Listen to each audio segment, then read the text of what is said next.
इस तेज गति से निरंतर बदलती हुई दुनिया में एक मुस्कान के साथ बने रहने के लिए हमें आसपास की चीज़ों के साथ बदलते रहना चाहिए। एक लोहे का रॉड भी जो बहुत ही मजबूत होता है तापमान में बदलाव से लचीला बन जाता है। इसीलिए ताकत और लचीलापन साथ साथ चलते हैं। प्रकृति ने हमें ऐसा ही बनाया है। दोस्तों, उदाहरण के लिए जब आप यात्रा करना चाहते हैं तो आप अपनी आवश्यकता के अनुसार एक विशेष समय के लिए ट्रेन की टिकट जरूर बुक कर सकते हैं, लेकिन ट्रेन के आगमन व प्रस्थान को नियंत्रित करना आपके हाथ में नहीं है।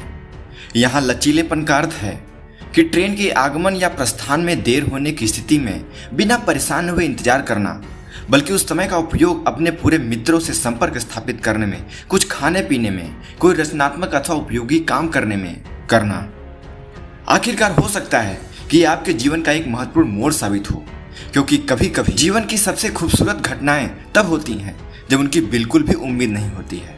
क्या आप जानते हैं कि प्रकाशन के इतिहास की सबसे बड़ी सफलताओं में एक पुस्तक है जिसका नाम हैरी पॉटर। इसकी सीरीज की रचना करने का विचार राइटर जेके रोलिंग के मन में तब आया जब वे मैनचेस्टर से लंदन जाने वाली ट्रेन का इंतजार कर रहे थे, जो कुछ घंटों के लिए विलंब चल रही थी। एक कागज के टुकड़े पर बेतरतीब पत्रों के साथ कुछ उधेड़े बुन रही थी। दोस्तों, इसी समय उनके मस्तिष्क में कुछ ऐसा आया जिसके बाद उन्होंने इस हैरी पॉटर पुस्तक की रचना कर दी। दोस्तों, समय का सही उपयोग।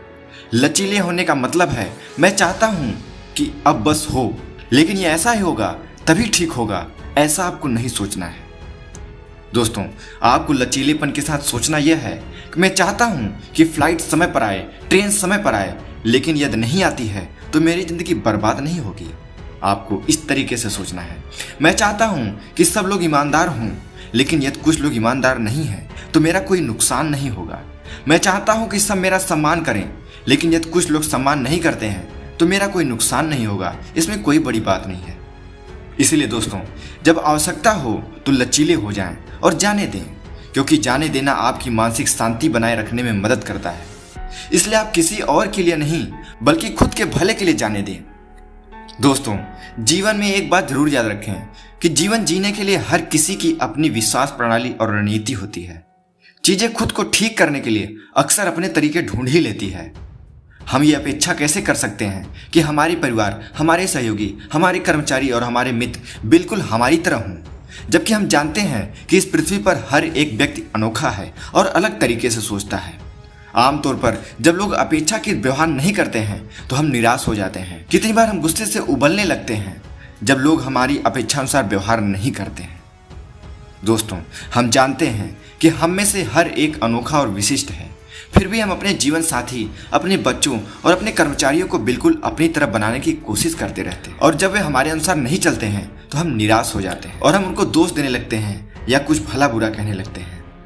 दोस्तों, हम यह बात भूल जाते हैं कि यदि उन्हें बिल्कुल हमारी तरह ही बनना होता तो ईश्वर ने हमारी फोटोकॉपी बना दी होती, लेकिन ईश्वर ने ऐसा नहीं किया है, तो इसके पीछे अवश्य ही कोई तर्क होगा। इसलिए हमें ईश्वर के काम में हस्तक्षेप नहीं करना चाहिए। दोस्तों,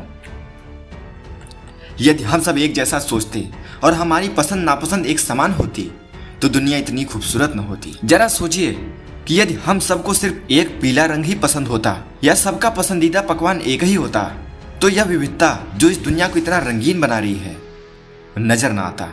इसलिए हमें आसपास के सब लोगों को अपने जैसा बनाने का विचार छोड़ देना चाहिए। चलिए आज से हम लोगों को बिल्कुल उसी रूप में स्वीकार करना चालू करेंगे जैसे वे हैं, क्योंकि वही जीवन जीने का सर्वश्रेष्ठ तरीका है। हम सबकी कुछ ताकतें और कुछ कमजोरियां हैं। अपने साथी की ताकतों को पहचानें। उसमें से 99% आपकी कमजोरियां हो सकती हैं, इसलिए दोनों की ताकतों को जोड़ें और जीवन का सामना एक टीम की तरह करें। दोस्तों, किसी व्यक्ति के सोच और उसके विचार को बदलने की आदत छोड़ दें। तो दोस्तों, चलिए मैं आपको 5 ऐसे उपाय बताता हूं जिससे आपको समय के अनुसार जिससे आप खुद को समय के अनुसार और लोगों के अनुसार बदलना सीख जाएंगे। तो सबसे पहला तरीका है अलग रास्तों की तलाश करें जहां नियंत्रण छोड़ देना आसान हो। दोस्तों, सबके जीवन में कुछ ऐसे पहलू होते हैं जहां वे अन्य लोगों से अधिक लचीले होते हैं। अपने मानसिक लचीलेपन को सुधारने की शुरुआत करते समय ऐसे क्षेत्रों की तलाश करें जहां आपके लिए नियंत्रण रखने से ज्यादा आसान आराम से बैठकर सब कुछ देखना हो। दूसरा तरीका है अपने ध्यान के केंद्र को बदलें। दोस्तों, बदलती स्थिति के साथ अपने ध्यान के केंद्र को बनाए रखने या बदलने की क्षमता एक और महत्वपूर्ण कौशल है जो अनुकूल क्षमता और लचीलेपन के उच्च स्तर की ओर संकेत करता है। जो लोग किसी चीज पर निरंतर ध्यान बनाए रखते हैं तो यह मानसिक रूप से परेशान करने वाला काम है। आप किसी एक चीज पर ज्यादा देर तक ध्यान केंद्रित न करें। आप उसे थोड़ी समय के बाद बदलते रहें। किसी एक चीज में इतना ज्यादा न सोचें कि वो आपके लिए परेशानी का कारण बदल जाए। तो तीसरा उपाय है, स्वयं को प्रौढ़ता के बजाय लचीलेपन के लिए पुरस्कृत करें। दोस्तों, खुद को किसी चीज से प्रौढ़ता के बजाय लचीलेपन के साथ निपटने के लिए पुरस्कृत करके आप इस विचार को पुनर्स्थापित कर सकते हैं कि सिर्फ प्रौढ़ता ही पुरस्कार पाने के योग्य होती है। दोस्तों, चौथा उपाय है अपनी गलतियों से सीखना। जब काम बिगड़ जाए तो ये देखना महत्वपूर्ण है कि ऐसा क्यों हुआ और ऐसी घटनाओं से बचने के लिए आप भविष्य में बेहतर परिणाम पाने के लिए क्या कर सकते हैं। जो लोग किसी आदत की वजह से या खुद को बदलने में सक्षम न होने के कारण नकारात्मक परिणामों की परवाह किए बिना वही काम करना जारी रखते हैं, तो ऐसे लोगों के जीवन में अधिक प्रभावी होने की संभावना कम होती है। इसलिए दोस्तों, आपको हमेशा अपनी गलतियों को सुधारने और कुछ नया करना सीखना होगा। तो दोस्तों, पांचवा और अंतिम उपाय है दूसरों के दृष्टिकोण से चीजों को देखना। दोस्तों, यह एक ऐसा तरीका है जो आपको काफी लोकप्रिय बना देता है।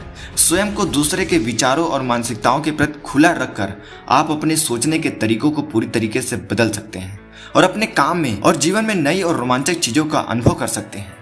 दोस्तों, यदि आप इन पांचों उपायों को प्रयोग में लाते हैं तो आप अवश्य ही समय के साथ लचीले बनना सीख जाएंगे।